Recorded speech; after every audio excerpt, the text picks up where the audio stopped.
Who says crime doesn't pay?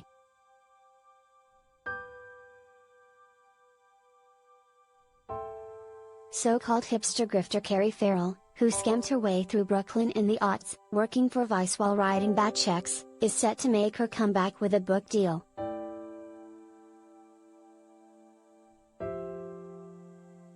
Word at the South by Southwest Festival in Austin is that Ferrell is cashing in on the recent public fascination with scam artists like faux German heiress Anna Sorokin, aka Anna Delvey, Fyre Festival's Billy McFarland and Tinder Swindler Simon Leviev.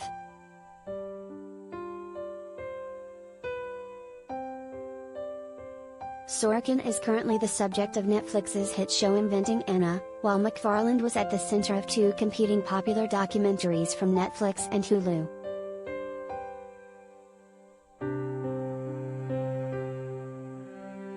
Meanwhile, Leviev reportedly took in $30,000 on Cameo just 3 days after the Tinder Swindler premiered on Netflix, purportedly from people asking for birthday messages and to be told my enemies are after me.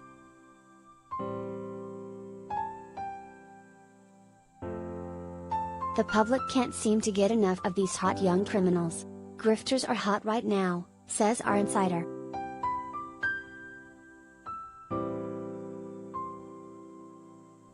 Cue the hipster grifter.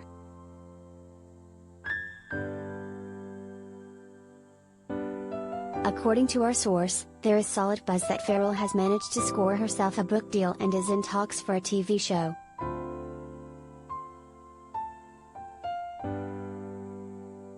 Ferrell, who sometimes called herself Kareem Abdul-Jabbar, a play on NBA star Kareem Abdul-Jabbar's moniker, was recognized by many for the huge phoenix tattoo she has on her chest, as well as ink proclaiming "I love beards."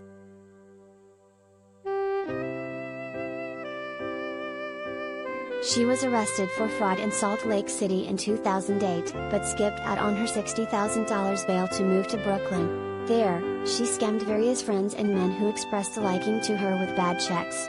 She also claimed to have cancer.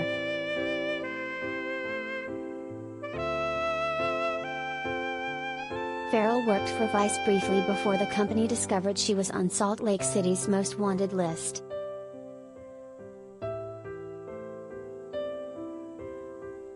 When the time comes for you to take on a new administrative assistant, try plugging your prospective employee's name into this new internet dealie called Google to make sure she doesn't have any less than desirable traits, like, say, 5 outstanding warrants for fraud in Utah, where she also faked numerous abortions and was run out of town after earning a colorful nickname such as the Filth, reads an article on Vice from 2009 titled Department of Oopsies. We hired a grifter.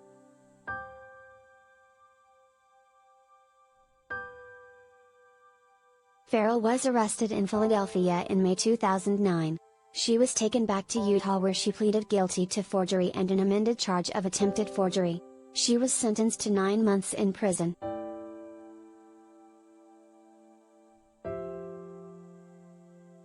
She popped up in the city again in 2018, trying to lie her way into designer shows during New York Fashion Week by posing as a staffer for fashion site Refinery 29.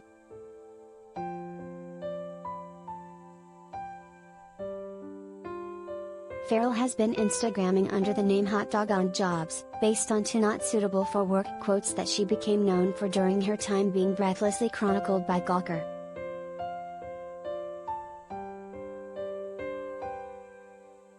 She appears to be living back in New York and has been married for 10 years.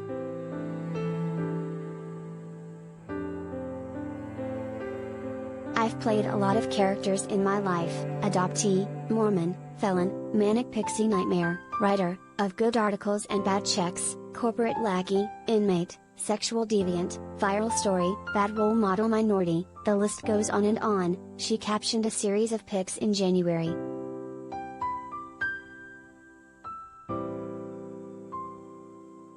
Over the past 13 years I've truly become more than the sum of my parts. I've put a lot of work into myself and have been able to add activist, educator, great friend, loving wife, creator, and many more positives to the list.